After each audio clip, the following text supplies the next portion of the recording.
Hi everybody, Rick from Grumpy's Diesel. Last video I made, we talked about, hey, what do you want to hear about? And so few of you responded, and we're going to address the first one. We'll get to all of them eventually. Fuel mileage is what we're going to talk today. I want to make sure before we go too far that we're calling it what it is. It's not gas, it's diesel, so it's fuel. So I know that sounds trivial, but if we get in that mindset that we call it what it is, fuel, throttle pedal, not a gas pedal, we call it fuel, maybe we won't lead to that other video where we had people putting gas in their diesel tank. You know, it's a subliminal thing. So start out, we'll call it the right thing, fuel. So fuel mileage, how can I increase my fuel mileage in my diesel truck? I'm going to show you a few things, and then you can figure out what the best choice is for you. So I've got some scenarios, and I know it's tough. I'm going to run through some numbers, but you have the advantage of replay. So check my math when you're done. So let's take an average vehicle. I'm getting 15 miles to the gallon. Okay, that's about what I get in my Ford. So 15 miles to a gallon. And it's got a 29-gallon tank, so I'm going to round it off, 30-gallon tank, just to make math easy.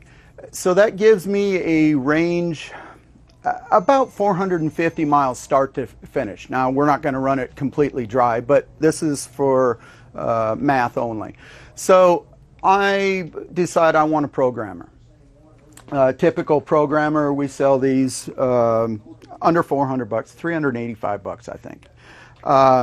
It has a bunch of settings, and one of them's fuel mileage. Now, it won't promise you anything. It will help, but typically they claim between 1 and 3 miles to the gallon. So I'm going to take 2 because some people get this, some people get that. I'm going to take 2 for today's math. So 2 miles to the gallon will give us 17 on our new programmed truck. That gives us a range of about 510 miles on that same 30-gallon tank. That increases our miles that we can go about 60 miles, which ends up saving us 3.52 gallons at $2 a gallon, which is the current rate. Total savings for a tank of fuel, $7.05. Check my math. Let's see how good I am. So we've got to do some figuring. How much is this going to cost me? How much is this going to save me for the year? Average guy, probably anywhere from 15 to 25,000 miles a year. I'm going to use 25,000 miles because it comes out nice on math. Again, you know, everybody's different, but let's use 25,000. So if you break that down to a month, a little over 2,000 miles, 2,083 is the total. Every week, 52 weeks in a year, ends up 520 miles a week. I don't drive that much, and I'm sure most of you don't either. But again, it's for example. So if we take 17 miles to the gallon, and our savings is $7.05 every tank full, 520 miles. That ends up to pay off, to break even for this programmer. It's going to take you 56 weeks of driving to pay this thing off. It's not a really good investment. 2 miles to the gallon. So let's go a little farther. Air in, air out. I want a cold air intake. Yes, they work. Start out $300-400 all the way up to $1,000, depends on how fancy they get.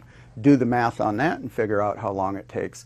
And then I want exhaust. That's going to get me better fuel mileage too. If you can't do it yourself, you're going to spend probably $1,000 to put the exhaust in. You see where I'm going?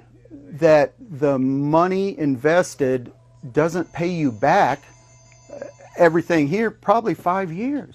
You got to break even. You might not even have that vehicle that long. So, gosh, what can I do to save fuel mileage?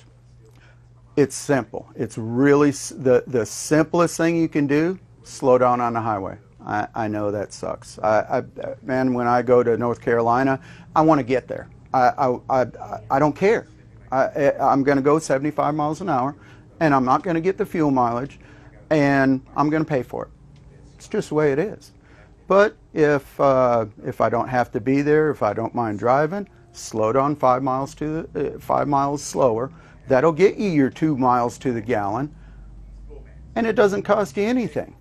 It's time invested, so it's a trade-off. The one thing that I want to make aware on this, and this isn't scientific, you see this little drawing in the back. It's something I came up with just to kind of put in as an example. When engineers build a truck, they've got to build this truck in a box. They've got to make sure that fuel mileage is a concern. Obviously power. If I'm buying a diesel, I'm buying it because I need the power over a gas engine. Then we've got the feds to worry about, the EPA to worry about, so emission controls. And then we want to make sure that this vehicle lasts for a certain length of time. So that engineer tries to hit that target right in the middle. Anything you do to this vehicle, tire size, gear ratio, speed, tuners, will move this engineer's mark somewhere. We want to increase fuel mileage, we hurt power. You can't have everything. You can't have more power, more fuel, keep emissions, and make and keep the vehicle for 1 million miles. Something's got to give. So anytime you increase power, we get away from vehicle life, EPA. You see where I'm going. Nothing's for free. So to sum it up, the way I see it, the only way to save fuel, and if you got an idea, let me know and we'll try it. We've seen a lot of crazy things. We've seen propane injection. Customer says, man, I'm getting 25 miles to a gallon as soon as I put that propane injection on. Well, how much propane do you go through? Well, what's that matter? Well, propane's a fuel. You're running on fuel. Of course you're going to use less fuel, diesel. Well, I didn't think of that. What'd the whole kit cost? It's got to pay you back. And what I'm getting at is it just not economic to spend a bunch of money to save 2 miles to the gallon.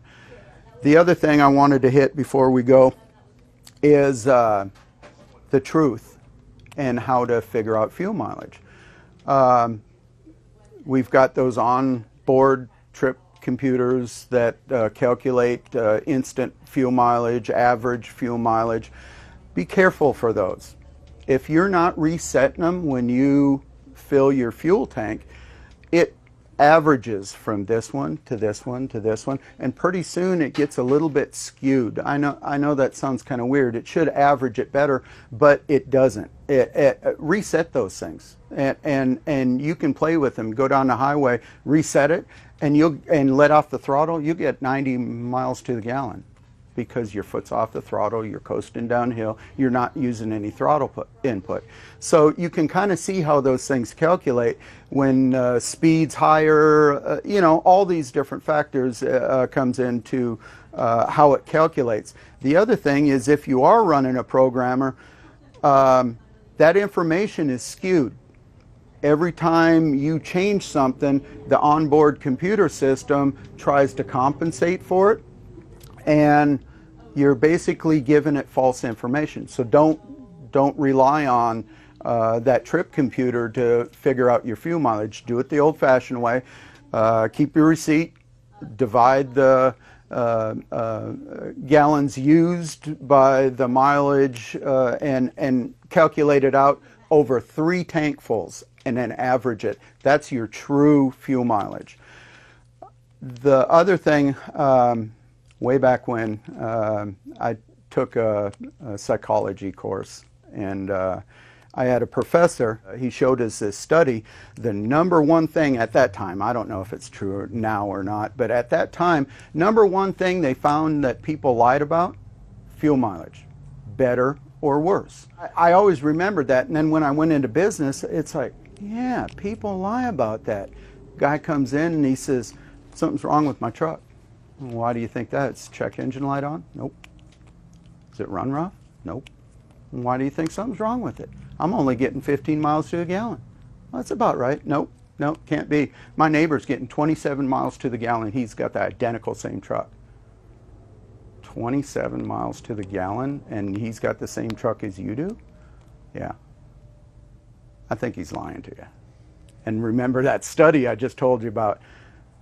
Everybody wants their vehicle to be a little bit better than the other one. And then there's the other guy that gloom and doom. Man, mine's getting terrible. I only get 8 miles to the gallon.